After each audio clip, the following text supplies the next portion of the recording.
अब अपन इसके बाद एक बहुत ही इम्पॉर्टेंट टॉपिक जो कि 12th कॉम्पिटिटिव एग्ज़ाम सभी के लिए बहुत ही इम्पॉर्टेंट है और आप नाम भी सुनेंगे ऐसा, नर्न्स्ट इक्वेशन। तो नर्न्स्ट इक्वेशन क्यों स्टडी किया जाता है और क्या है वो सारी बात करते हैं। हेडिंग लिखते हैं अपन सबसे पहले। हेडिंग देखें आप, हेडिंग ये है इफेक्ट ऑफ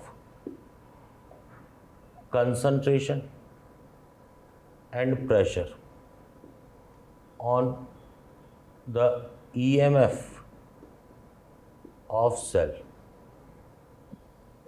सेल की EMF पर कंसंट्रेशन और प्रेशर का इफेक्ट, हालांकि टेम्परेचर का भी होता है पर अपन टेम्परेचर का स्टडी नहीं करेंगे, प्रेशर और कंसंट्रेशन का इफेक्ट पढ़ेंगे।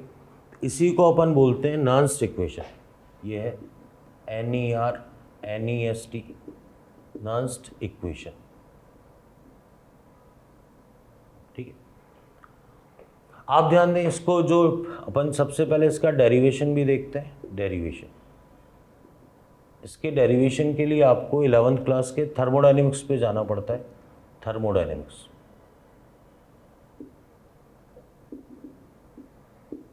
थर्मोडायनेमिक्स का एक बेसिक फार्मूला होता है delta G is equal to delta Z0 plus 2.303 RT and log Q। ठीक है, ये जो मैंने लिखा है सीधे 10 के बेस में लिखा है।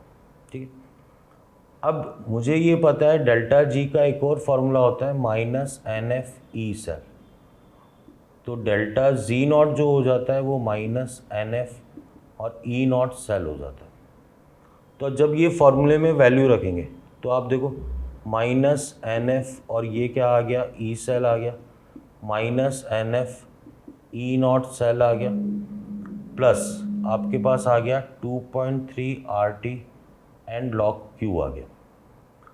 अपन ने क्या किया, -NF से सब जगह डिवाइड कर दिया, तो E cell is equal to क्या आ जाएगा, E0 सेल माइनस, आप देखो ये माइनस हो जाएगा 2.3 RT अपॉन NF, और ये क्या आ गया, log Q आ गया। तो एक तो आपको, चाहे आप सीधे ध्यान रखें, फॉर्मूला नंबर 1 ये आ गया। अपने को पता है R की वैल्यू होती है 8.3 MK में लेंगे जूल पर मोल पर केल्विन। टेम्परेचर, अपन टेम्परेचर की स्टडी नहीं करेंगे, टेम्परेचर अपन ने ले लिया 298 केल्विन ले लिया। फैराडे की बात करें अपन, तो अपने को फैराडे की वैल्यू 96500 कूलम। तो इन सब वैल्यूज़ को यहाँ जब रखते हैं अपन, तो आपके पास जो ई सेल का फाइनली फार्मूला आता है, ये फार्मूला आता है E cell is equal to E0 cell minus 0.0591 upon N और log Q। तो ये फार्मूला आ जाता है। देखो, अगर अपन 12th की बात करें तो 12th में न्यूमेरिकल आप इसी से करेंगे, पर अपन कॉम्पिटिटिव एग्ज़ाम की बात करें तो इसको चेंज कर सकते हैं अपन। E cell is equal to E0 cell minus 0.06 upon N, क्योंकि इसमें ऑप्शन से काफ़ी डिफरेंस आता है, आपको कभी आंसर में दिक्कत नहीं आएगी। और ये क्या आ जाएगा, log Q।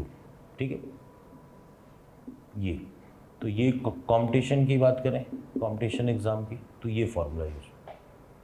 यहाँ पर आपको पता होना चाहिए N क्या होते हैं, नंबर ऑफ ट्रांसफर्ड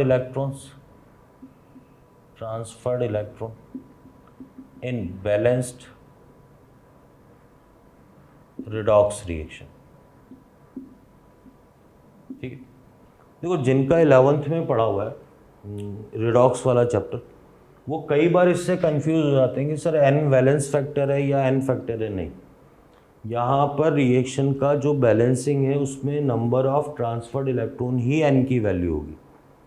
अब अपन देखते हैं Q क्या होता है। Q को अपन बोलते हैं रिएक्शन कोशिएंट। रिएक्शन कोशिएंट क्या होता है, एक तरीके से K की तरह ही, इक्विलिब्रियम कांस्टेंट की तरह ही होता है। रिएक्शन कोशिएंट में आपको पता होना चाहिए जो प्योर सॉलिड है, pure solid and pure liquid, अगर प्योर सॉलिड और प्योर लिक्विड की बात करेंगे तो इनकी जो एक्टिविटी है, इनका जो एक्टिव मास है उसको यूनिटी लिया जाता है। भाई जैसे एग्जांपल लें, केवल जिंक सॉलिड है, कॉपर सॉलिड है, H2O लिक्विड है, ठीक है, और या फिर Br2 लिक्विड है, तो इन सब के लिए एक्टिव मास की वैल्यू कितनी लोगे? यूनिटी। अच्छा, दूसरा आपको ये पता होना चाहिए कि जो प्रेशर है for gases in place of concentration, या ये बोल दो एक्टिव मास, पार्शियल प्रेशर वो भी fix unit in ATM is taken, ठीक है। तो पार्शियल प्रेशर लिया जाएगा, किस में लिया जाएगा? ATM में लिया जाएगा। आपको मेरी बात क्या एग्जांपल से बेटर समझ में आएगी। मान लो ये वाली इस तरीके से लिखा हुआ है, ये लिखा हुआ है अब आपने कि H2 प्लस 2Ag प्लस, इससे Ag लिखा हुआ है और 2H प्लस लिखा हुआ है। ये आपके पास गैस है, ये एक्वस है, ये सॉलिड है, ये एक्वस है। आप ध्यान दें, इसके ई सेल का फॉर्मूला क्या लिखा जाएगा, आप इस पर ध्यान दें। ई सेल का फॉर्मूला लिखा जाएगा E not cell minus 0.06 Ag plus से Ag, कितने इलेक्ट्रॉन का ट्रांसफ़र है? 1 का। 2 सिल्वर के लिए कितने का हो जाएगा? 2 का। और लॉग ऑफ, पहले कौन सा क्यू में क्या लिखते हैं? क्यू में देखो, पहले कौन सा साइड लिखते हैं? Product side. नीचे कौन सा साइड लिखते हैं? रिएक्टेंट। प्रोडक्ट लिखेंगे तो आप H प्लस का क्या आ गया? स्क्वायर आ गया। फिर Ag प्लस का आपके पास क्या आ गया? स्क्वायर आ गया। और जो गैस है उसका क्या लिखेंगे अपन? Partial pressure. तो आप देखो नॉन्स इक्वेशन को इस तरीके से लिखा जाएगा। और एक और एग्जांपल लेंगे अपन, तो आपको ये बात बिल्कुल ढंग से समझ में आनी चाहिए। ये अपने पास एक सिंपल सा डेरिवेशन कि, और एग्जैक्टली पढ़ क्या रहे हैं आप देखो, इस फॉर्मूले से आपको क्लियर होगा। अभी तक अपन ने ई नॉट सेल मतलब स्टैंडर्ड कंडीशन, जब H+1 ले लेंगे, स्टैंडर्ड का मतलब कंसंट्रेशन 1 है, ये 1 ले लेंगे, प्रेशर 1 ले लेंगे, तो log 1 की वैल्यू कितनी हो जाएगी? 0। तो इसका मतलब E cell E not cell था।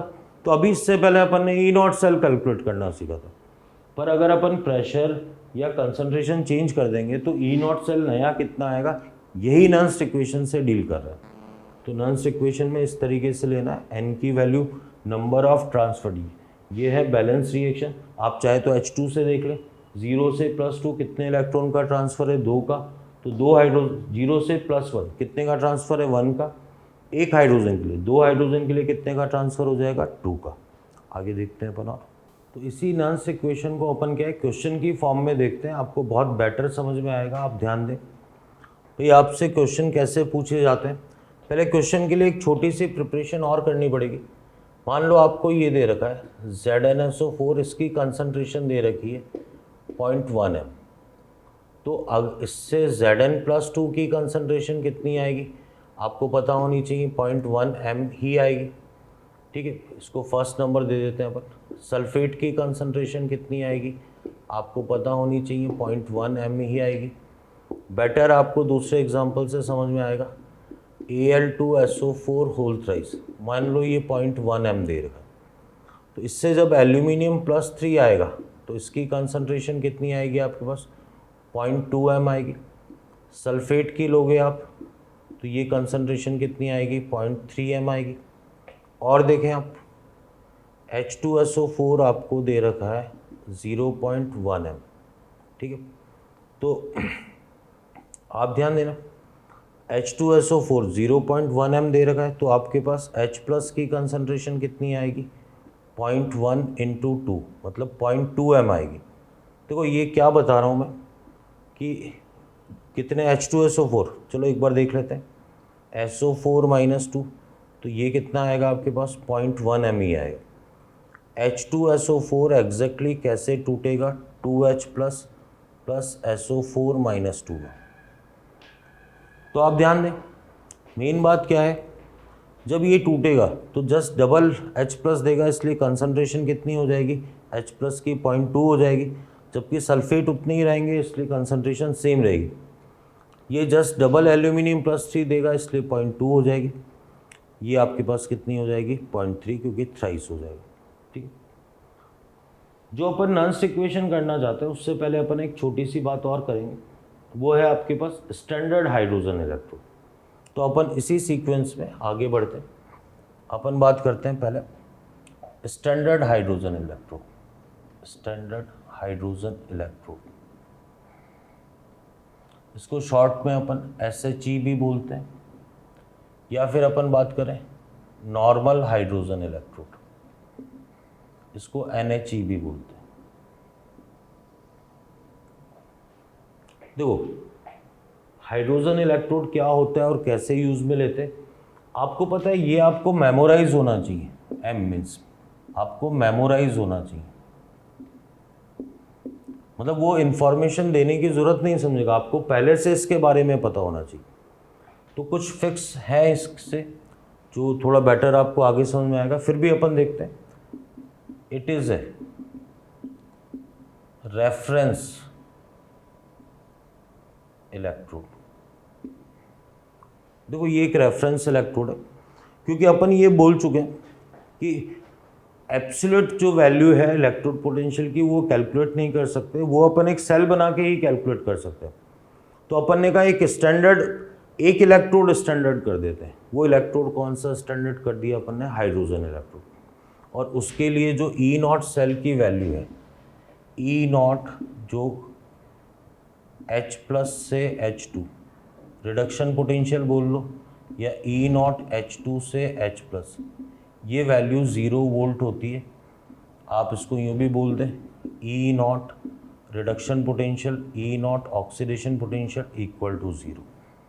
अब इवन पेपर में आपको पता है ये बिल्कुल सभी में, IIT, एम्स, नीट सभी में आ चुका है। हालांकि एम्स का पेपर अब नहीं होगा, पर ठीक है सभी में आ चुका है कि ये जो वैल्यू है 0, ये वैल्यू क्या एक्सपेरिमेंटल है? अपन कहेंगे बिल्कुल नहीं। क्या ये कैलकुलेटिव वैल्यू है? कैलकुलेटिव वैल्यू है तो अपन कहेंगे नहीं, किसी कैलकुलेशन से नहीं आई। क्या ये थ्योरेटिकल वैल्यू है? मतलब थ्योरेटिकल भी वही है, क्या आपने किसी थ्योरी से कैलकुलेट किया? नहीं। ये कंप्लीटली क्या है? Completely assumed value.